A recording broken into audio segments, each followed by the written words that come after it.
Class 10 board exams खत्म हो चुके हैं, लेकिन बच्चे अभी भी कुछ सवालों से परेशान हैं। वो है स्ट्रीम सिलेक्शन को लेकर, और ये डिसीजन आपके जीवन का सबसे इंपॉर्टेंट डिसीजन है। लेकिन अगर आपने इस वीडियो को खोला है तो कहीं ना कहीं आप कॉमर्स या तो ले चुके हो या कॉमर्स लेने वाले। लेकिन अभी भी कुछ सवाल आपको परेशान कर रहे हैं कि कॉमर्स विद मैथमेटिक्स लेनी चाहिए या विदाउट मैथमेटिक्स।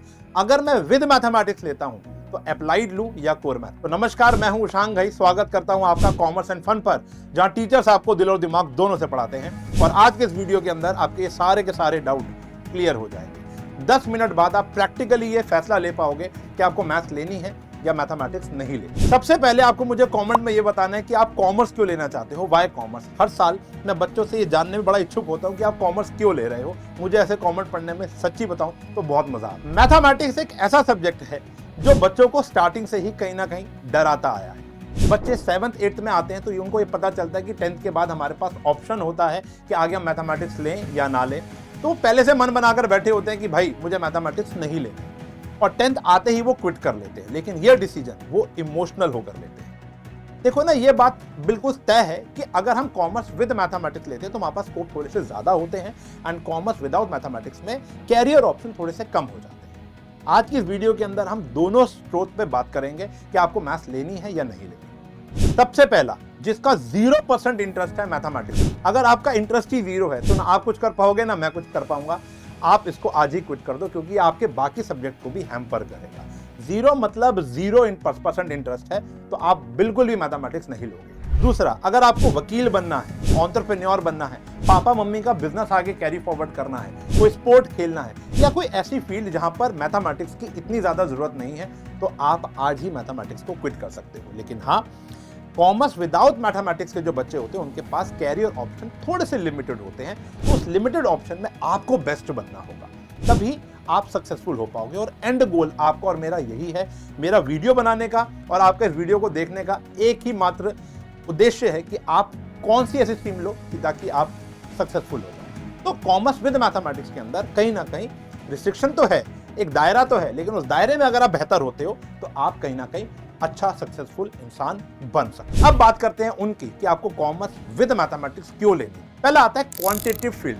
अगर आप कहीं ना कहीं ऐसी जगह पर जाना चाहते हो जहां पर क्वांटिटेटिव मैटर ज्यादा होता है, जैसे फॉर एग्जांपल आप सीए करना चाहते हो, सीएफए करना चाहते हो, या फाइनेंस से रिलेटेड कुछ भी एक काम करना चाहते हो कॉमर्स के अंदर, तो वहां पर मैथमेटिक्स मैंडेटरी हो जाती है।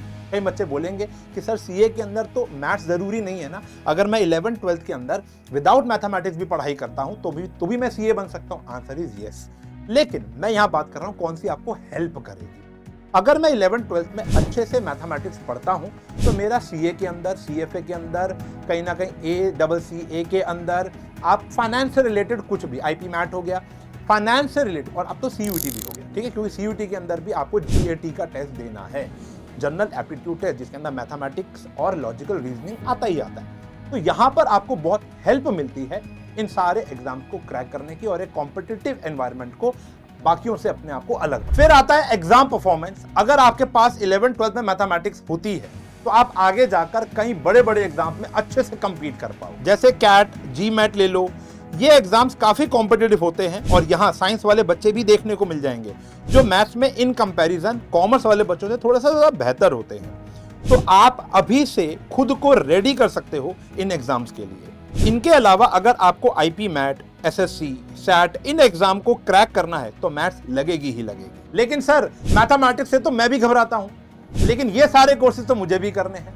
तो अब आता है हमारा दूसरा सवाल, अप्लाइड और कोर। देखो, applied mathematics as compare to core mathematics काफी आसान होती है और काफी कॉम्पिटिटिव होती है। यानी अब देखो, अगर आप अप्लाइड और कोर मैथमेटिक्स के बीच में डिफरेंस अच्छे से जानना चाहते हो तो अभी कमेंट में लिखो अप्लाइड वर्सेस कोर। मैं और राहुल सर यहां पर आकर आपको उसका पूरा डिफरेंस बताएंगे। लेकिन मैं आपको यह बता दूं कि कोर मैथमेटिक्स के कंपैरिजन अप्लाइड मैथमेटिक्स ज्यादा आसान होती है। लेकिन यह सोच कर डिसीजन मत ले लेना, मेरी अगली वीडियो का जरूर वेट करना, और वो बहुत जल्द आएगी। मुझे पता है अभी आपके पास लैक ऑफ टाइम है, आपको ये फैसला जल्द से जल्द देना है।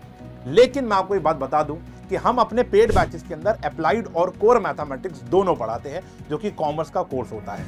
अब उसके अंदर बाकी सारे सब्जेक्ट तो लाइव पढ़ाए जाएंगे, अप्लाइड और कोर भी पढ़ाया जाएगा। तो आपको टेंशन लेने वाली बात नहीं है कि आप लेट हो जाओगे।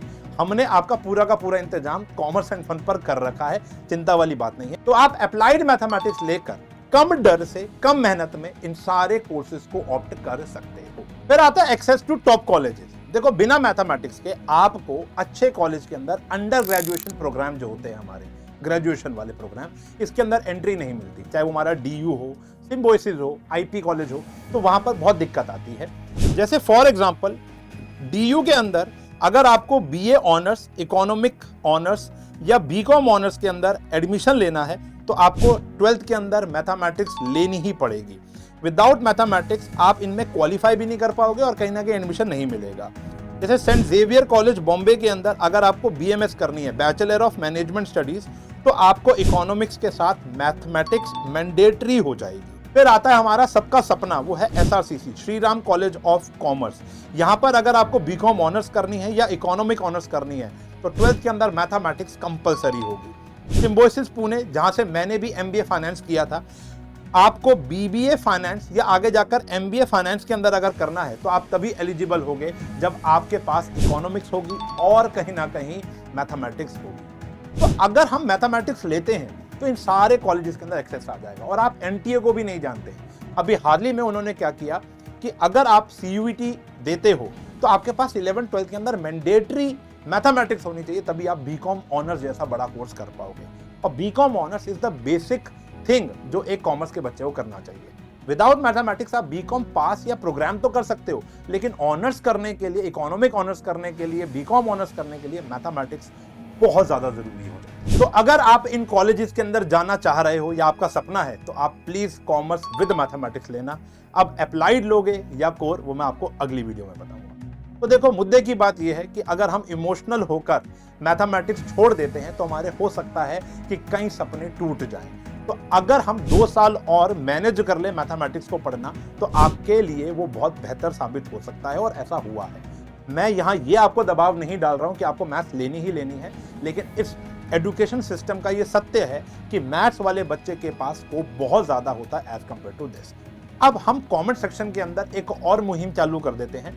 कई बच्चों का कुछ सिलेक्टेड क्वेश्चन होगा कि सर इस वाले कोर्स के अंदर मैथ्स लेनी चाहिए या नहीं लेनी चाहिए, क्या मुझे हेल्प करेगी या नहीं करेगी। तो मैं और आपके सीनियर्स यहाँ पर आपकी मदद करेंगे। कमेंट के अंदर आपके जो भी सवाल है वहाँ पर आप पूछ सकते हो कि ताकि आपको एक बेहतर डिसीजन लेने में मदद मिले। आई होप आपके बहुत सारे डाउट्स क्लियर हो चुके होंगे कि आपको मैथमेटिक्स लेनी है या नहीं लेनी। ऐसी अगली वीडियो के अंदर मैं आपको बताऊंगा कि अप्लाइड और कोर मैथमेटिक्स में क्या फर्क होता है, बिल्कुल डिटेल के अंदर। मिलूंगा अगली वीडियो में, तब तक के लिए bye bye, take care, have a nice day.